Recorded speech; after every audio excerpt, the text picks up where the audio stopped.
Chapter 7. Life Unnoticed. I didn't have the courage to see Evan after I talked to Dr. Howard and head on straight home. I quickly tucked in front of my computer, yet I remained sitting for a few first hours of the afternoon.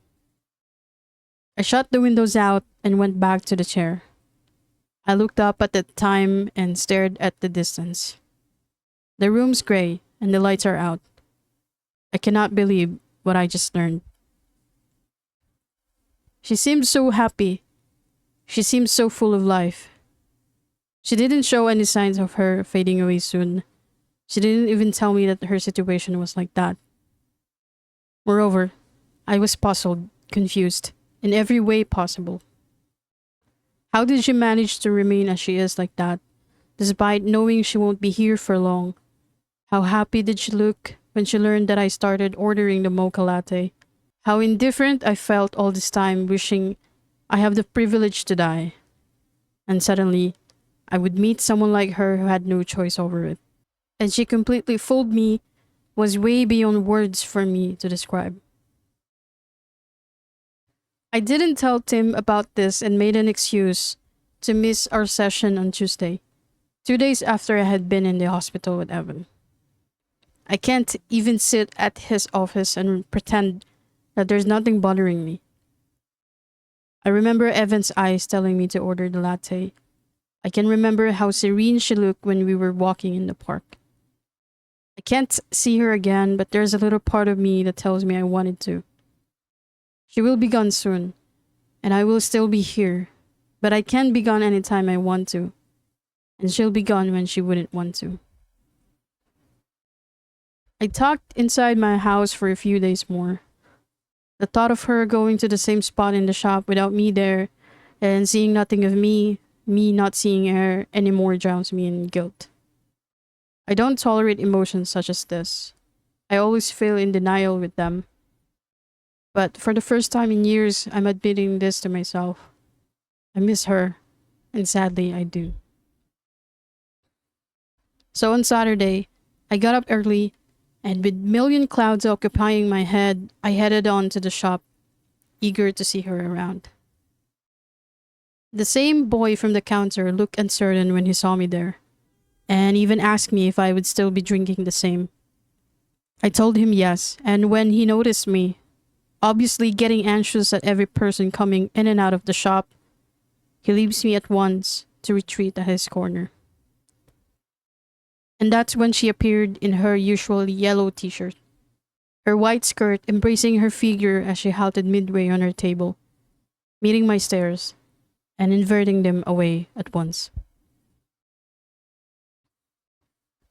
But a few moments later, she sits across me, and mustering the courage I had for a few days, returned her stares. I have no excuse to tell you why I didn't. She helps herself with a sigh. I just want you to know. Why? I ask. She bit her lower lip, her brown eyes now brimming with a sudden sadness. It was what I thought the first time I saw her as sad since I met her. I just do.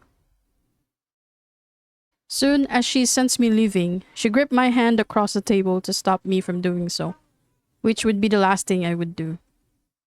I felt her frail hand stay at the back of mine, seeing her struggling to say what she wanted to. I'm used to telling people I'm going to be gone soon, that I'm going to die. But when it's with you. She pursed her lips as her hands were slowly inching away. I understand if you don't want to see me anymore. I stared at her, realizing that was the last thing I want.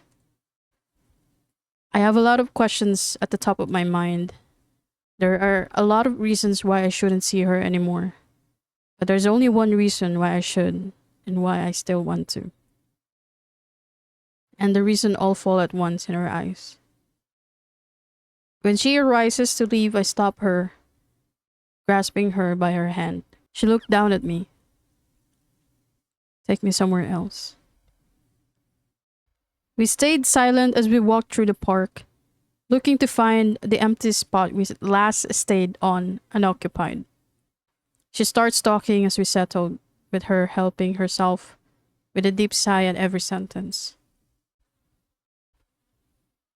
I found out about it a few months ago, she whispered, staring far off at a distance, her elbows folded across her knees. I was in sports class practice when it started. I was dancing. Her voice trails off. I love dancing. I do. Her expression softened, and I know images from that uneventful day crossed once more atop her mind.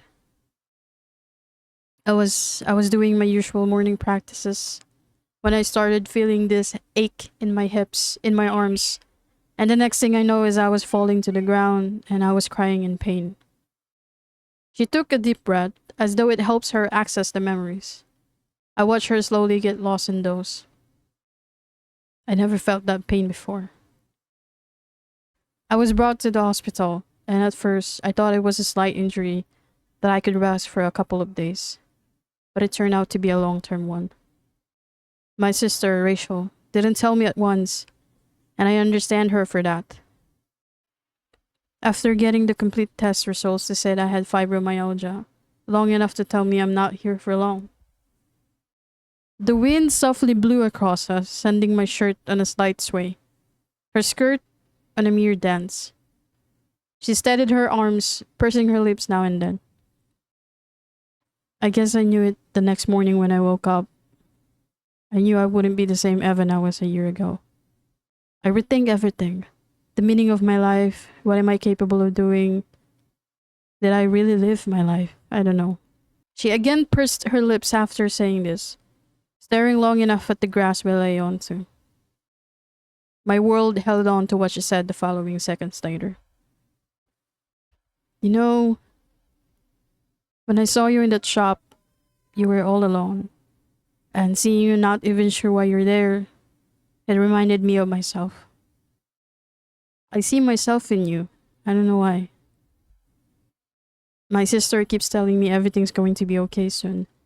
And I know she means well, but how would you feel realizing you can't see yourself anymore getting old? Her eyes shut in complete reminiscing, as if every word tore her down. I am weeping and not weeping at the same time inside. After all these years, despite believing that I am, I finally felt that I am not alone. But imagining her lifeless, me imagining a world, a day, or even just a morning without seeing those brown eyes, pushed me with questions I've let out later on.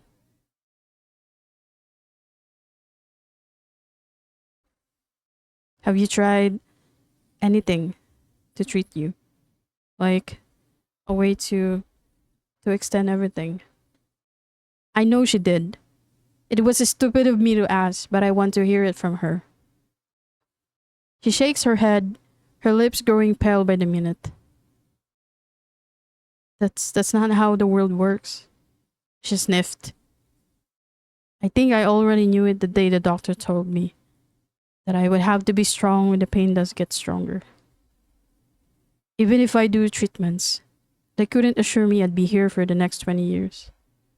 Let alone assure me that I'll have the strength even to leave them if I do. She let out a gasp to the wind, followed by a rumble in her throat, letting out the bitter tears flowing from her eyes, her chest shaking in pain. I quickly sat closer beside her and tried to calm her down. She turns to my arms. I don't want to end. I don't want to end the way most people would see me end, she whispered. I'm afraid.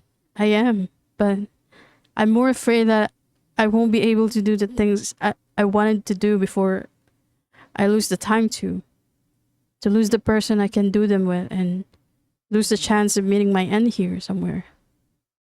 She reaches for my hand, which I let her on. And the universe, within the next couple of seconds in our existence, created a thing of sound from her voice, A question let out into the air. A question I haven't been asked before. A question I am very well sure of the answer. She was asking me to witness the end of her life. The same life I'm seeing beginning with mine when she first sat on the chair across me in the coffee shop. And I couldn't say no. I wouldn't say no. I nodded, and she closed her eyes tighter and she moved over to touch her forehead next to mine. I held her in my arms. Soon she'll never be this warm, this alive. And soon she'll lose her will to wrap her arms around me or even make a move to touch her forehead the way she does right now. But I still can. I can still do these things for her. I can, because she gave me the strength to. She is giving me the days, the life she was about to lose. And I would do anything, everything, and even trade my life for hers, only if it was possible. The impossibilities came betraying me in disguise of a love. We went home in silence that afternoon. I can't get her out of my mind. I can't even do it in remembering she'll be gone soon. I was sitting on that edge of my bed and I suddenly remembered Robert and how he must feel worrying about me, about my wishes of dying soon. This isn't all too different from what I feel for Evan. And all the scenes of me struggling to understand Robert and his over-the-top, unnecessary concern for me came back rushing into my mind. I suddenly feel sorry for him that night, with Evan in my mind. And on the next few days, for the first time, I talk about him with Evan listening.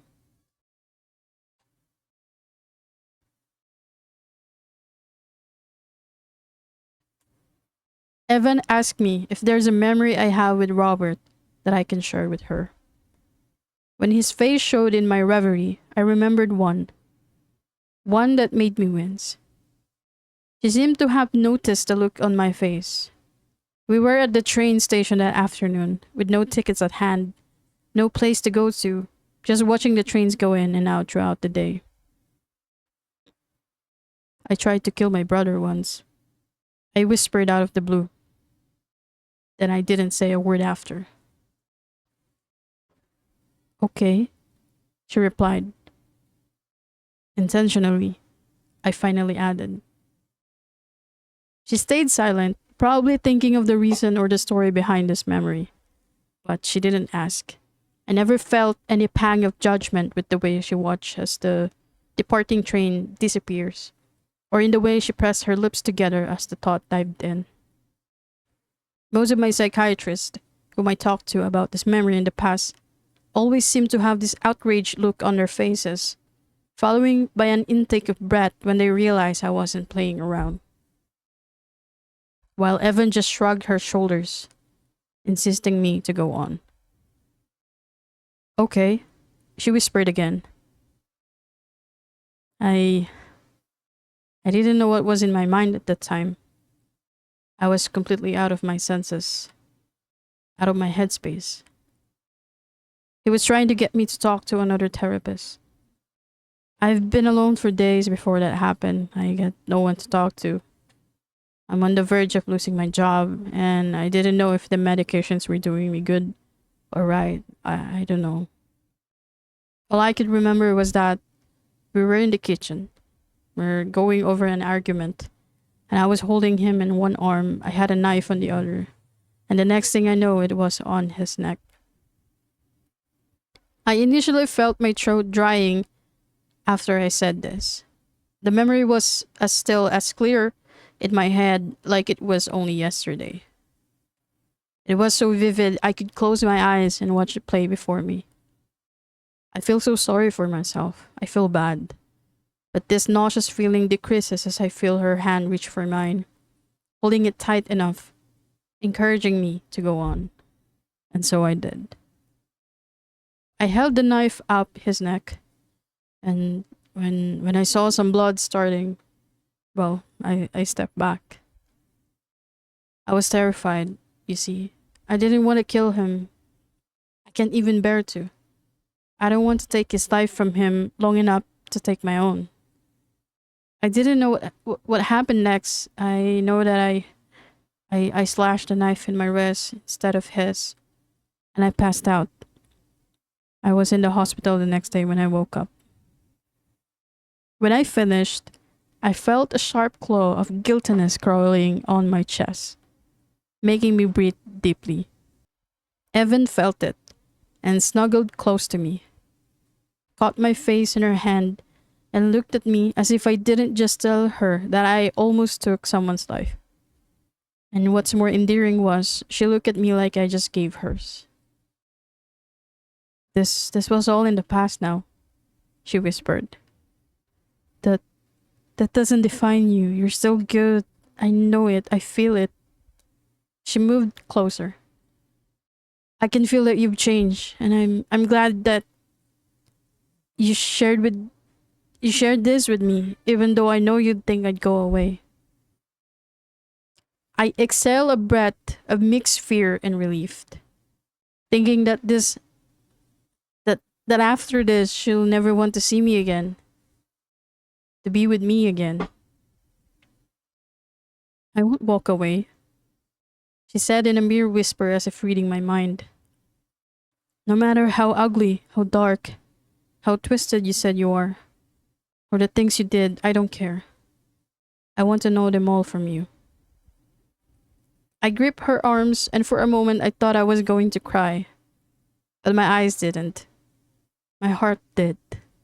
Not because I'm ashamed of what I just said, or who I have become now with her, but because out of all the impossibilities this world had thrown at me, out of all the changes I thought I wouldn't have, she's here. I am here with someone like her who would understand, who sees through me, who let me see through her too, without any pretension. A smile started to form at her lips, just as I started to feel the warm moisture of tears falling from the corner of my eyes. Our foreheads touch in silence, as another late train arrives, the lights of it appearing and disappearing at the same time. Its hues unparalleled to us, in a mere speed of light, and everything was in imperfect motion. As soon as the train stops, I felt her lips grazing my forehead, and I irrevocably turned my head down and I felt her limp body beneath me. For the first time in years, I finally had a moment to remember that I'm breathing and was able to still breathe, and that I was breathing the same air as she was, living in the same time as she was, feeling the same feelings as she does, and how iconic it would be with us dealing with her ending and my new beginning waiting in the corner. But Evan wanted to know how I planned to see my ending. And despite my worst fear that once she sees everything, that she'd just turn around and not see me anymore, even though she made it clear she's going to see it all out. And one day there she was in my apartment, looking around. She looked so beautiful in the grey room, and I was enthralled.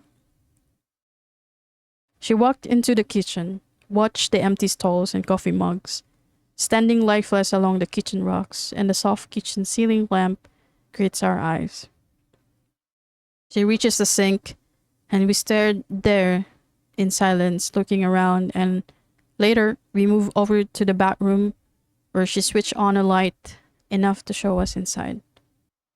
She seemed entranced with the tub by the corner, and it may seem odd. She reached for my hand and led me to the tub itself. I didn't bother to remove my shoes, and hand in hand we sat right facing each other on the tub. She had these pleading eyes sensing there's something here, and so then I began to tell her how I planned to end my life here, in this very same tub. I pulled the knife from the corner, hidden below the faucet. I replaced this knife every month, just in case they weren't too sharp to cut through my wrist. I explained, showing her the sharp edges. I sit here, probably for an hour every once in a while, debating if I should do it. I looked down as I was saying this. I couldn't meet her in the eyes, telling how I possibly planned to end my life. But I promised that I would do it, and so I went on. If the night won't work, and if it won't work, I'll pull the faucet down. I let it fill the tub. And I have this. I again fished a handcuff from the same corner and gave it to her as if it was a toy. I'll handcuff myself as I drown, and there would be no way out for me to get up, and I'll be, well, tightly tied to the tub. I planned on throwing the key away, flush it down the bowl. It would take me only 10 minutes of unbreathed time before I passed out, and my chest would stop working, and so follow my heart. I pointed outside the bathroom. The phone is set to contact either Dr. Tim or my brother, which is a simple thank you for everything, like a goodbye. And by the time they'll get here, probably in an hour or so, I'll be gone. There'd be no way they could save me. She looks past beyond me, lost in thought. Why haven't you done it before? She asked. I clear my throat that was beginning to tighten, and I blink, taking in what she just asked. I close my eyes, feeling my heartbeat raise itself 1,000 times, wanting to finally have the answer voiced out, be spoken. I guess I'm still hoping, I'm still hoping that I'll find a reason to not do it. My voice breaks. I guess I'm still finding a reason to still live. To find someone I can confess with how I wanted to end my life, and at the same time begin it. I know I look hopeless. I look miserable.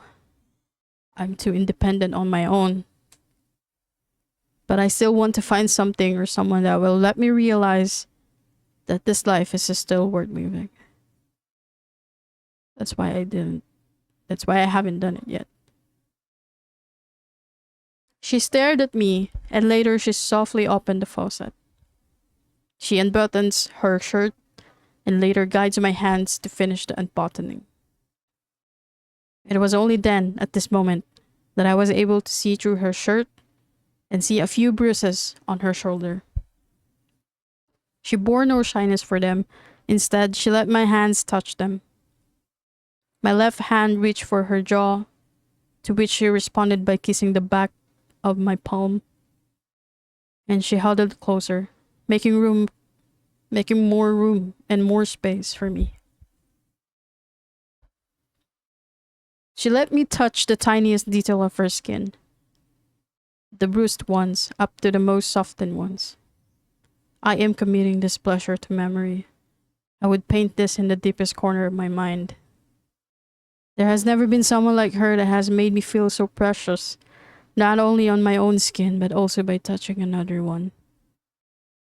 By touching her. We stayed like this for how long? Not that I care the most. The water kept on flowing between us, through us, and our heads touched.